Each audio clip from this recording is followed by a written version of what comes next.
Muy bien, feliz noche para todos. Un placer poder comunicarme a través de ustedes por esta plataforma. Quien les habla el licenciado Omar González. Hoy estaremos profundizando y analizando los temas que corresponden a la unidad número 2 de Introducción a la Psicología Educacional. Para hoy tenemos prevista la siguiente agenda. Bienvenida al ciclo del contenido, ciclo de preguntas, la valoración o actividad evaluativa y el cierre cognitivo. Para comenzar, es importante destacar que la psicología educativa es una disciplina aplicada. Las contribuciones de las investigaciones en psicología educacional se atañen a la permitieron ver la utilidad de la psicología respecto a la educación en tres asuntos vitales: apoyo a la institución, prohibición a los profesores de ciertos errores y apoyarles en algunas de sus decisiones pedagógicas con el interés en cambiar la conducta, la inteligencia y la personalidad del estudiante. Estos resultados son producto de la aplicabilidad de los modelos teóricos sobre evolución humana del aprendizaje. El conocimiento y la enseñanza en este núcleo temático se presenta un estudio profundo de esos modelos y la teoría que los sustenta. Entonces, para esta unidad vamos a profundizar, como les dije previamente, en las teorías y modelos de las etapas evolutivas en psicología, destacando los principales autores. Entre ellos tenemos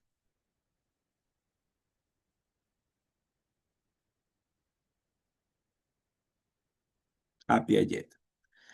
Y basada en las teorías, según Scrum, los niños avanzan a través de una secuencia de etapas invariantes del desarrollo más o menos al mismo tiempo, donde el ambiente proporciona las oportunidades para crecer, pero no ejerce una influencia directa.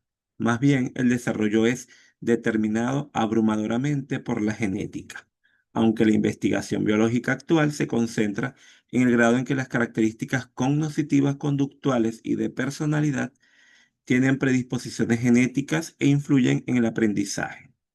Posteriormente evolucionaron otros modelos evolutivos del desarrollo que fueron profundizando y destacando cada uno de estos elementos. Entonces, por ejemplo, en el caso de Piaget, en apartado se demostró que la educación es adquirida por medio de procesos naturales de modelamiento e imitación, que inicialmente fue explicada de manera biológica.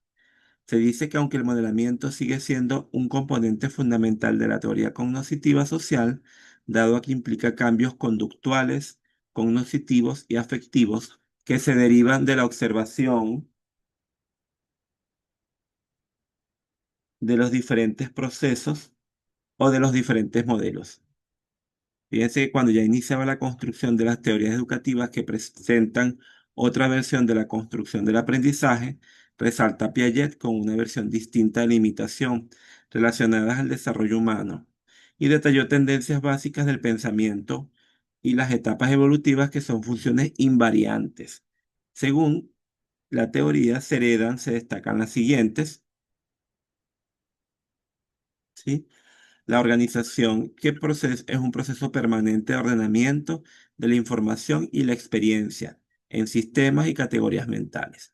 Eso a su vez da un proceso de adaptación que es el ajuste al ambiente a través de unos esquemas o sistemas de categorías mentales de percepción y experiencia, y a su vez la asimilación, que es un acto de ajustar la nueva información a los esquemas existentes. Esta acomodación es la alteración de los esquemas existentes o creación de otros nuevos en respuesta a esa información que se está recibiendo. Esto a su vez genera un equilibrio, que es la búsqueda de la sinergia entre los esquemas cognitivos y la información del ambiente, para posteriormente generar un estado que ocurre cuando una persona se percata de su manera actual de pensar, que no funciona, sino que por el contrario debe resignificarse y debe ajustarse para resolver problemas o entender situaciones. El proceso de equilibrio funciona de la siguiente manera. Hay equilibrio si al aplicar un esquema en particular a un acontecimiento o a una situación, el esquema funciona. Pero si el esquema no produce un resultado satisfactorio, entonces hay un desequilibrio y nos sentimos incómodos. La incomodidad nos motiva a buscar una solución mediante la asimilación y la acomodación, con lo que nuestro pensamiento cambia y avanza, para equilibrar nuevos esquemas de comprensión del mundo y los datos que éste proporciona, asimilando entonces continuamente una nueva información mediante nuevos esquemas y acomodaciones. El pensamiento siempre que los intentos desafortunados de asimilación produzcan un desequilibrio. Las etapas evolutivas que emergieron de Piaget explica que suele asociarse con ciertas edades. No obstante, se debe recordar que se trata de aproximaciones generales y no de etiquetas que describen a todos los niños de la misma edad. Para Sánchez, por ejemplo, que hace un esquema simplificado de Piaget, él señala que las etapas son la sensoromotora, que es de los 0 a los 2 años, que es un aprendizaje mediante los sentidos e interacción con los objetos. Posteriormente está la etapa preoperacional, que es de los 2 a los 7 años, que se desarrolla la función simbólica del lenguaje oral y el lenguaje escrito. En la tercera etapa, que son las operaciones concretas, nos hablan de los 7 a los 12 años y son las operaciones mentales simples, como la reversibilidad. Y las operaciones formales, que son de los 12 años a la adultez, que es el pensamiento lógico, abstracto, inductivo y deductivo. Fíjense que cada una de esas etapas constituyen entre el momento del nacimiento y la aparición del lenguaje articulado con frases simples. Esta etapa está definida por la interacción física del niño con el entorno debido a que el desarrollo cognitivo en ese momento se articula a través del juego y las experiencias que surgen de la interacción. Mientras que en la etapa preoperacional los niños empiezan a adquirir la capacidad de ponerse en el lugar de los demás, razón por la cual son capaces de actuar y realizar juegos de rol. Durante este momento, el egocentrismo de la etapa anterior continúa aún sin acceder a pensamientos y reflexiones abstractas. Por otra parte, en las operaciones concretas, los niños ya utilizan la lógica para llegar a conclusiones válidas, pero para poder lograrlo necesitan situaciones concretas y no abstractas. También pueden categorizar aspectos de la realidad de una forma más compleja y dejan a un lado el pensamiento egocéntrico. Y finalmente, como hablamos de la etapa adulta, de la etapa de las operaciones formales, los niños tienen la capacidad de utilizar una lógica que les permite llegar a conclusiones abstractas, que no están ligadas a ningún caso en concreto. A partir de este momento, pueden utilizar y manipular de forma deliberada esquemas de pensamiento y pueden hacer uso de razonamiento hipotético y deductivo.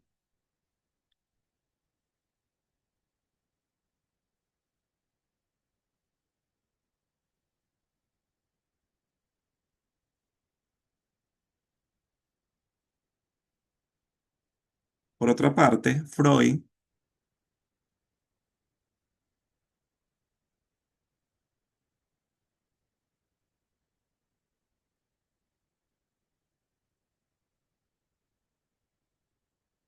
emerge entre otras teorías del desarrollo evolutivo y también se encuentra entonces la de Freud, que habla de las teorías psicoanalíticas. Considera que el desarrollo es una serie de cambios progresivos en la personalidad que emerge a medida que los niños tratan de satisfacer sus necesidades y el éxito que tengan al resolver los conflictos asociados con la satisfacción de sus necesidades influye en su personalidad. Para ello, él habla de 5 etapas. Por ejemplo, la etapa oral, que corresponde al nacimiento y el primer año, es la succión del bebé del pecho o mamadera. Lo que no, la no satisfacción puede desarrollar hábitos como morderse las uñas, lápices, beber alcohol, fumar, entre otros.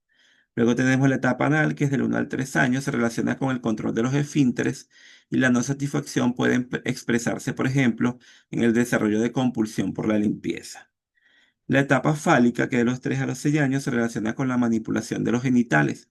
Aparecen fantasías sexuales con el padre del sexo opuesto, complejo de Edipo y de Electra. Para evitar la sanción, se adoptan las características del padre del mismo sexo, con lo que aparece la instancia psíquica del superyo. La latencia, que es de los 6 a los 11 años, desaparecen los impulsos sexuales. El superyo se desarrolla más, con lo que aparecen los valores sociales. Y la etapa genital, que es la adolescencia, son los cambios biológicos de la pubertad. Reaparecen los impulsos sexuales. Hacia el término de la adolescencia, la sexualidad se integra hacia una sexualidad adulta y madura. Referido a la teoría de Freud, se destacan varios modelos de la personalidad, de los cuales se describen, por ejemplo, el modelo topográfico, que divide las mentes en tres regiones: la inconsciente, la preconsciente y la inconsciente. En cada uno de estos lugares, que deberían ser entendidos de forma simbólica, encontraríamos contenidos y procesos psicológicos diferentes. El modelo dinámico hace referencia a un conflicto entre dos fuerzas que se producen en la mente: los impulsos o fuerzas instintivas que buscan la gratificación y las defensas que procuran inhibir a los anteriores. Por otra parte, el modelo económico, el concepto fundamental del modelo, es la personalidad, es el de la pulsión, que se puede definir como una impulsión que favorece que la persona busque un fin determinado. Por otra parte, el modelo genético, el concepto fundamental de la personalidad, es el de la pulsión que se produce al definir como impulsión. Y el modelo estructural, que destaca la separación de la mente en tres instancias que se desarrollan a lo largo de la infancia: el ello, el yo y el superyo. Los conflictos en estas darían lugar a los síntomas psicopatológicos. Fíjense que se indica que la teoría de Freud llega a las siguientes conclusiones. Los problemas tienen raíces inconscientes que escapan a la percepción del propio sujeto. Muchos de los problemas de los adultos tienen sus raíces en la infancia, particularmente en los primeros años del desarrollo. Tienen que ver con las dificultades encontradas por los niños pequeños para dar satisfacción a sus necesidades. El origen y desarrollo de estas insatisfacciones quedan como semillas cerradas en el interior del inconsciente. Por lo tanto, se necesita un tipo de análisis especial de la psique que permitiera a la parte inconsciente manifestarse sin que se altere mucho la parte consciente, de donde el psicoanálisis deberá rescatarlos para liberar el paciente de estas tensiones y problemas. Otro aspecto resaltante de la teoría de Freud es el estudio de la estructura tripartita de la personalidad. El yo, el ello y el superyo no se identifica con la división del inconsciente, preconsciente e inconsciente. Sin embargo, toma el nivel inconsciente como punto de partida para el desarrollo de esta teoría. Estos tres componentes tienen en común las siguientes características. Son autónomas, cada uno tiene su propio objetivo y el funcionamiento son antagónicas, tienen objetivos distintos y en conflicto y son interdependientes, necesitan relacionarse unas con otras para no destruir la personalidad y funcionar económicamente de cara a la solución de los problemas reales.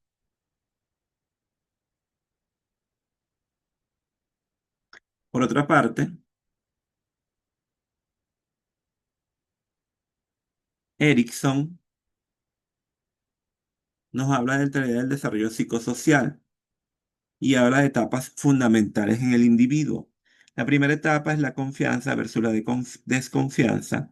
La segunda, la autonomía versus la vergüenza. La tercera, la iniciativa versus la culpa. La cuarta, la laboriosidad versus la inferioridad.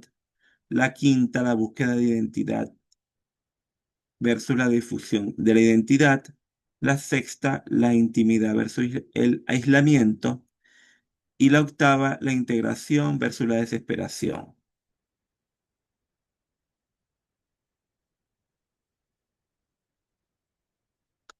Se dice que aproximadamente Erickson no es la única explicación del desarrollo personal y social. La ha elegido para organizar la revisión porque destaca el surgimiento del yo, la búsqueda de la identidad y las relaciones individuales.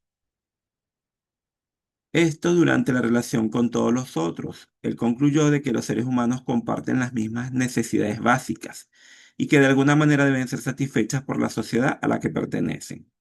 Establecía que el desarrollo funciona a partir de un principio epigenético.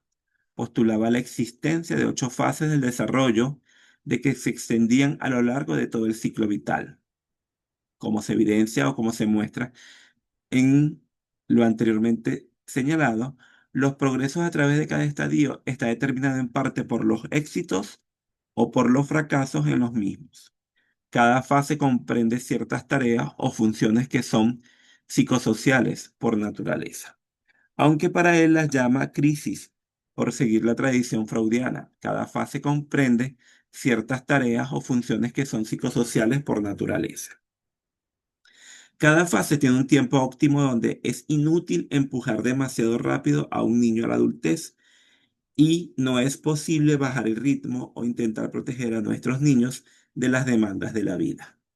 Si se pasa bien por un estadio, se adquieren ciertas virtudes o fuerzas psicosociales que ayudarán en el resto de los estadios de la vida.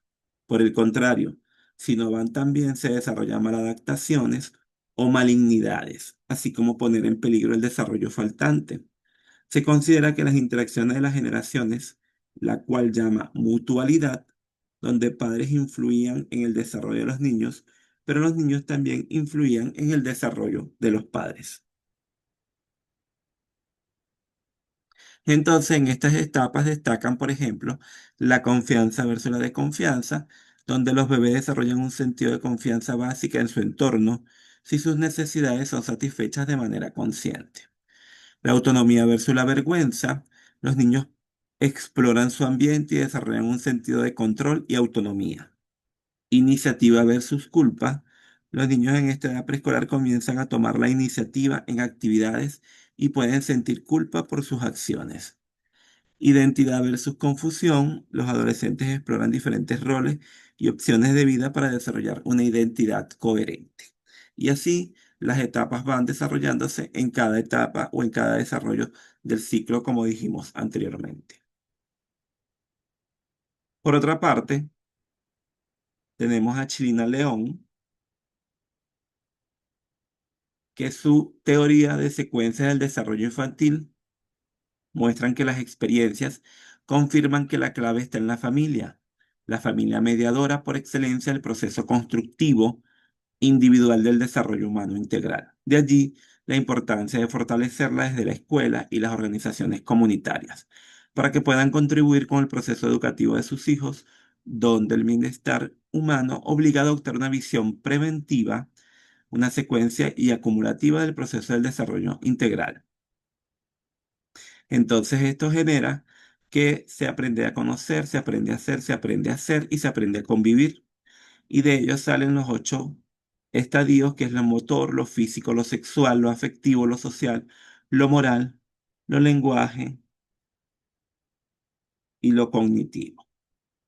León considera que el desarrollo infantil integra es un proceso complejo, holístico, multidimensional, multideterminado, continuo, secuencial, jerárquico, cultural, compensatorio e intergeneracional, que ocurre en medio de cambios evolutivos que acontecen durante la niñez, producto de la interacción entre factores orgánicos, ambientales, instruccionales y decisiones personales, seleccionando indicadores clave del desarrollo y, por supuesto, jerarquizándolos para formar secuencias que describen el proceso de cambios requeridos para lograr competencias categorizadas en los 8 modelos o las 8 áreas que contempla el modelo octogonal. Entonces, en ese modelo octogonal está el ambiente familiar, el ambiente escolar, el ambiente comunitario. Y eso a su vez entonces tiene una repercusión en lo afectivo, en lo físico, en lo sexual, en lo motoro, en lo moral, en lo cognitivo, en lo social, en el lenguaje y en lo académico. Podríamos explicar brevemente que este modelo expresa que el desarrollo físico se ubica en el niño en las secuencias, en la talla, el peso, la circunferencia cefálica, la circunferencia braquial, la dentición e integración neuropsicológica. Refiriéndose al desarrollo motor, te evidencia el proceso de adquisición de destrezas de la actividad del cuerpo y de los movimientos a nivel locomotor y no locomotor. Con respecto al desarrollo sexual, se relaciona con la identidad sexual, género, roles, la sexualidad, reproducción y función sexual. En atención al desarrollo cognitivo, hace una ubicación antes del proceso de cambios en los mecanismos que posibilitan el conocimiento y la adaptación al medio. Percibir, entender, atender, discriminar, memorizar, conceptualizar, razonar, resolver problemas y tomar decisiones. Enfocan el desarrollo afectivo, procesos de cambio que permiten definir el sistema del yo. Esto es la interacción entre el autoconcepto, el autocontrol y, por supuesto, la autoestima. El aspecto del desarrollo social es el proceso de adquisición de destrezas que permiten al niño comportarse de conformidad con las expectativas de su grupo de referencia. El enfoque en el desarrollo del lenguaje, donde está presente la adquisición de un sistema lingüístico que permite al niño comunicarse. Referido al desarrollo moral, es la interiorización de normas morales, familiares, escolares y socioculturales, variable social mediante y medida a partir de la apreciación de los padres sobre una serie de aspectos ambientales que pueden funcionar como protectores o de riesgo en el desarrollo infantil con base en la comunidad, la escuela y la familia.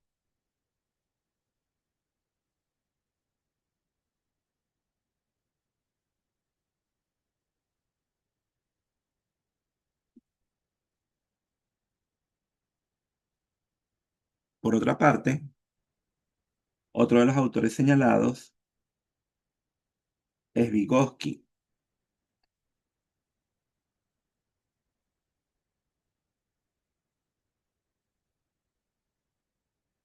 En el caso de Vygotsky, enfatiza el entorno social como un facilitador del desarrollo y del aprendizaje. Se explica que el entorno social influye en la cognición a través de sus herramientas, objetos culturales, lenguaje, símbolos e instituciones sociales. Dentro de los conceptos fundamentales tales como el discurso privado tiene una función de autorregulación para entender las situaciones y superar dificultades.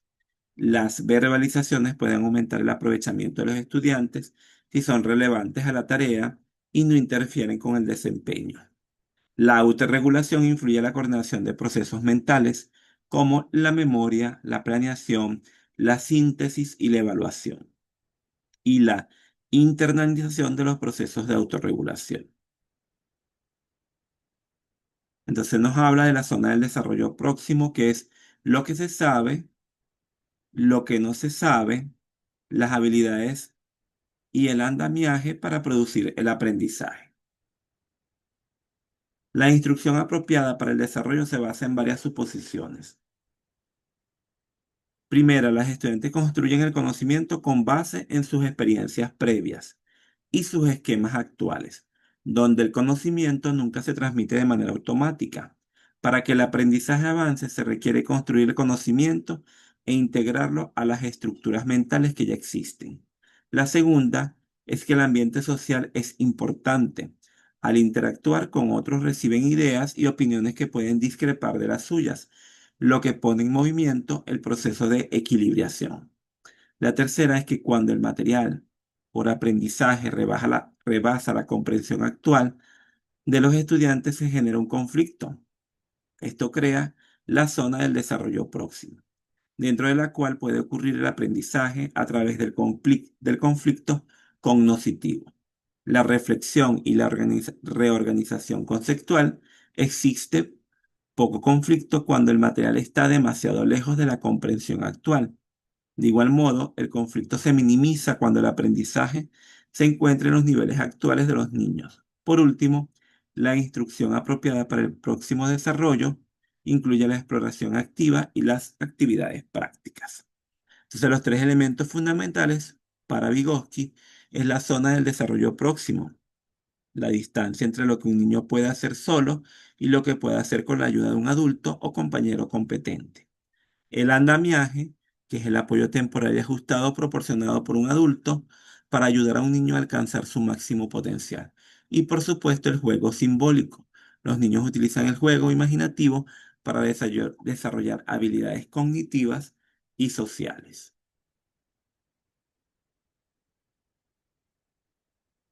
Por otra parte, Bronfremden señala la teoría biológica, que explica los procesos y contextos del desarrollo humano, el cual ocurre por la interacción entre una persona en crecimiento y 5 sistemas circundantes de influencias contextuales.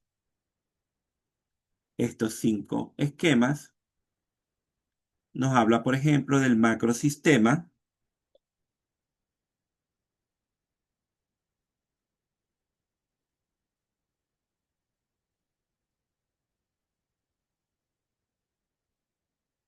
que es un sistema económico y político, ideas e ideologías dominantes. Este a su vez permea el exosistema, donde están los amigos, los padres, lugares de trabajo, el sistema educativo, la comunidad y dependencia, el sistema de tránsito, los centros comerciales, los medios masivos de comunicación, la jerarquía eclesiástica, y esto a su vez permea el mesosistema, que es la interacción de dos microsistemas, donde está el hogar, la escuela, los amigos, las comunidades, el vecindario, y esto a su vez entra o permea también el microsistema, que son las influencias biodireccionales. Y allí está presente entonces el elemento fundamental, que es el desarrollo del niño, donde está la edad, el sexo, las capacidades y el temperamento. Entonces fíjense que en los círculos concéntricos se muestran los niveles de influencia ambiental sobre el individuo, donde el ambiente más íntimo hasta el más dilatado, todo situado sobre la dimensión perpendicular del tiempo, hacen interacción y hacen algún tipo de vinculación. El microsistema abarca el entorno cotidiano del hogar, escuela, trabajo o vecindario. El mesosistema es el interlocutor de varios macrosistemas. Pueden incluir conexiones entre el hogar y la escuela, como son las reuniones de padres y representantes o entre la familia y el grupo de pares. Por otra parte, el exosistema consiste en los vínculos entre un microsistema y sistemas o instituciones externas que afectan de manera indirecta a una persona. El macrosistema está formado por los esquemas culturales, por las ideas, las ideologías dominantes, los sistemas económicos y políticos. Por último, el cronosistema agrega la dimensión temporal, el cambio o la constancia de una persona y el ambiente sociocultural. Por otra parte, tenemos a Roger, que considera que la vida representa un proceso continuo de crecimiento, donde hay una obtención de integridad. Este proceso o tendencia a la realización aumenta la motivación y la supuesta realización innata. Considerada este proceso es la única motivación fundamental de la que se derivan todas las demás, tal como se evidencia en el esquema anterior.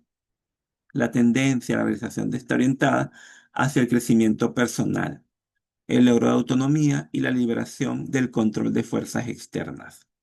La tarea principal de los profesores es actuar como facilitadores, que establecen en el salón de clases un clima orientado hacia el aprendizaje significativo.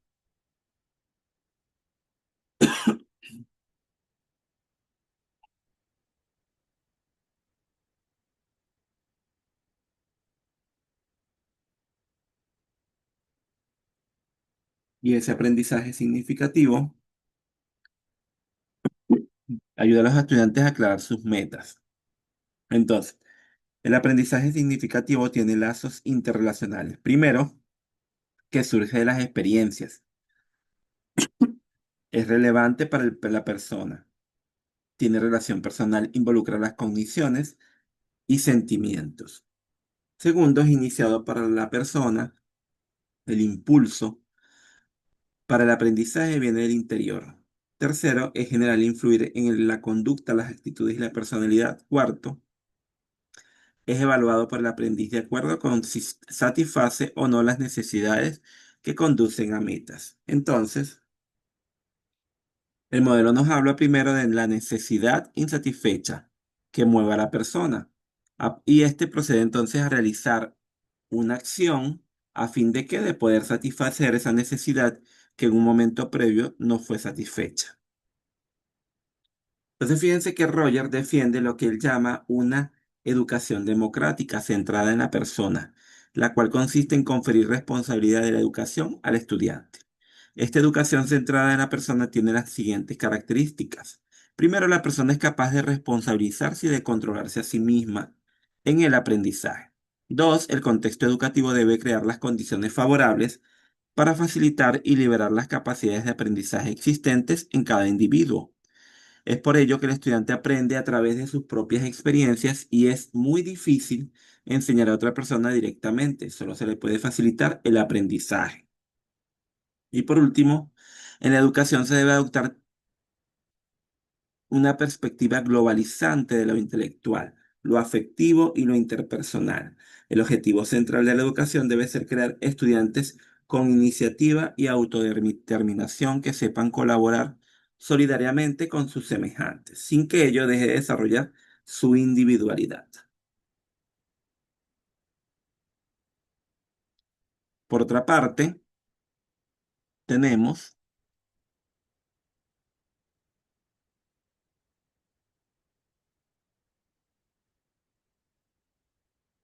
la teoría de Maslow, que consideró que la mayor parte de la acción humana representa un esfuerzo por satisfacer necesidades, las cuales se presentan en niveles jerárquicos. Para que las necesidades de orden superior puedan influir en la conducta antes que se deben haber satisfecho de manera adecuada las necesidades de orden inferior. Entonces, las necesidades de orden inferior estaban las necesidades fisiológicas situadas en el nivel más bajo de la jerarquía. Esas necesidades están satisfechas en la mayoría de las personas la mayor parte del tiempo, pero se vuelven poderosas cuando no lo están. Otra de las necesidades predominantes son la seguridad, las cuales implican un ambiente seguro. Una vez que las necesidades han sido satisfechas de manera adecuada, adquieren importancia las necesidades de pertenencia o de amor. Las necesidades de estima incluyen la autoestima, la estimación de los demás, y esas necesidades manifiestan un alto nivel de logro e independencia. Las primeras cuatro necesidades son necesidades por derivación o por privación. Su falta de satisfacción produce deficiencias que motivan a la gente a satisfacerlas. Las deficiencias graves o prolongadas pueden dar lugar a problemas mentales. En el nivel más alto se encuentra la necesidad de autorrealización. Manifiesta en la necesidad de convertirse en todo lo que se puede ser. Más lo enfatiza que la conducta no es motivada por una deficiencia, sino por un deseo de crecimiento personal.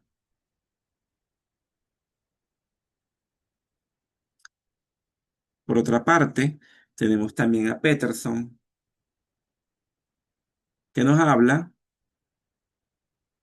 del motivo de las conductas disruptivas del comportamiento que presentan algunos niños, tales como llorar, gritar o patalear. Esta teoría postula que las conductas coercitivas son resultado de un refuerzo positivo a los niños y un refuerzo negativo a los padres. Estas conductas se mantienen en el tiempo porque son reforzadas inconscientemente. Los padres lo que denominó la trampa de reforzamiento. Los padres sin darse cuenta muestran una tendencia a atender a los hijos solamente cuando llevan a cabo unas conductas inapropiadas. Sin embargo, tienden a desatender a aquellos que sí resultan adecuadas. El niño aprende que para conseguir lo que quiere tiene que portarse mal. Este fenómeno convierte las conductas coercitivas en conductas predominantes. A la par, las conductas correctas disminuyen en frecuencia. Para ello, Peterson diseñó un esquema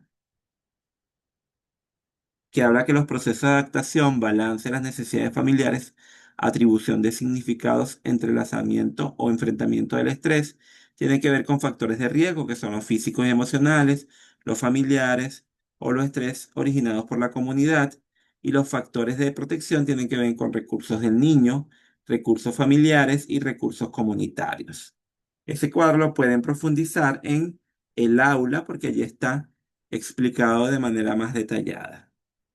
También tenemos a Verne, que nos habla, que postula que la mente está compuesta por acciones o asociaciones de ideas y que para estudiar las complejidades de la mente se deben descomponer las asociaciones en ideas simples. Las teorías estructurales proponen que el desarrollo involucra cambios en las estructuras cognitivas o esquemas. La información aprendida, es decir, que ingresa a la estructura, puede ayudar a modificarlas. Estas teorías no equiparan las estructuras con ubicaciones físicas en el cerebro, sino que lo interpretan como constelaciones de capacidades o medios característicos de procesamiento de la información.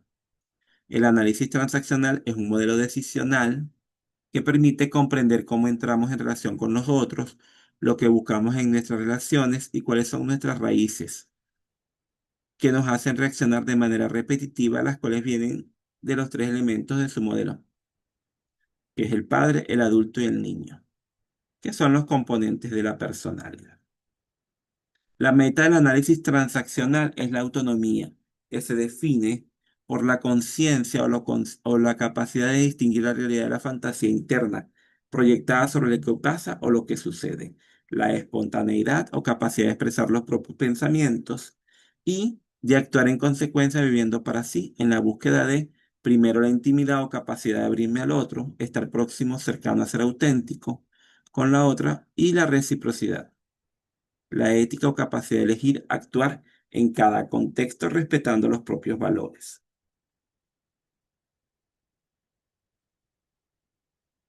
Otro autor que también destaca es Peirce, teórico de la Gestalt, con su postura epistémica que significa formar forma o patrón, se refiere a las tendencias de la gente a organizar la información sensorial en esquemas o relaciones, en lugar de percibir trozos o piezas aisladas de información. Lo percibimos todo organizado y significativo, donde se llama percepción al significado que añadimos a la información no procesada.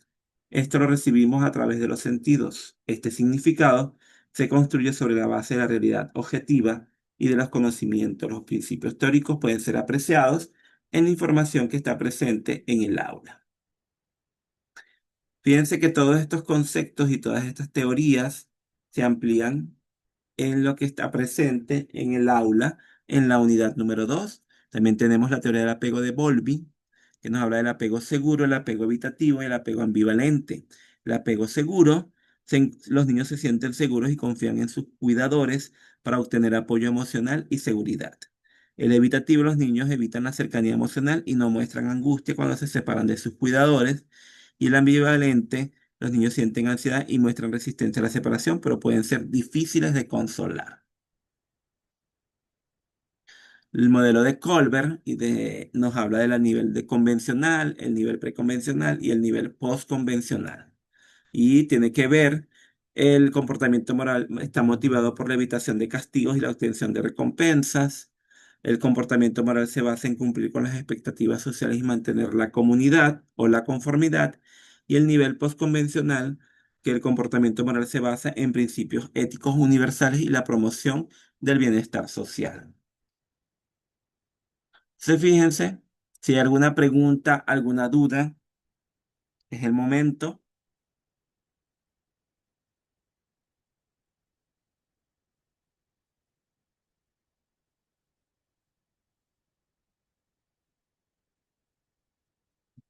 La evaluación que tenemos prevista entonces para esta unidad es la construcción de una revista digital, que es el análisis comparado de teorías evolutivas. Se espera que cada estudiante elabore una revista digital individual que analice y compare dos teorías del desarrollo humano, aplicando sus conceptos a una situación educativa concreta, permitiendo integrar pensamiento crítico, sensibilidad ética, estética, comunicacional y creatividad reflexiva, fomentando un desarrollo sostenible en la síntesis conceptual.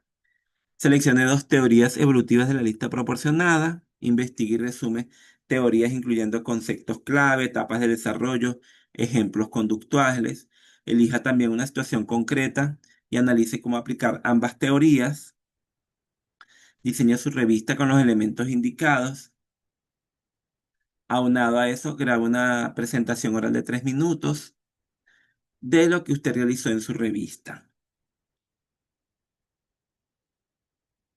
¿Qué estructura va a tener la revista? Bueno, es una publicación interactiva que combina texto, imagen, diseño y narración de forma clara, atractiva y rigurosa.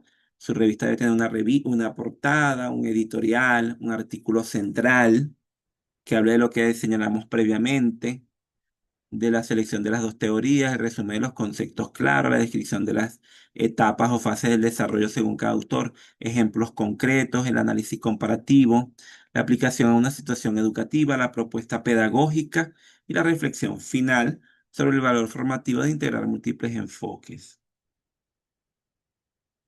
Pueden hacer una infografía también dentro de la revista, luego el video que van a hacer y recuerden colocar herramientas, las referencias bibliográficas. Pueden utilizar cualquiera de estas herramientas para hacer su revista. Aquí tenemos cómo va a ser la disposición, los criterios de evaluación. Bueno, muchísimas gracias por estar, por ser y estar, por conectarse y por participar. Cualquier duda pueden comunicarse a través del foro de dudas. Que tengan una feliz y bendecida noche.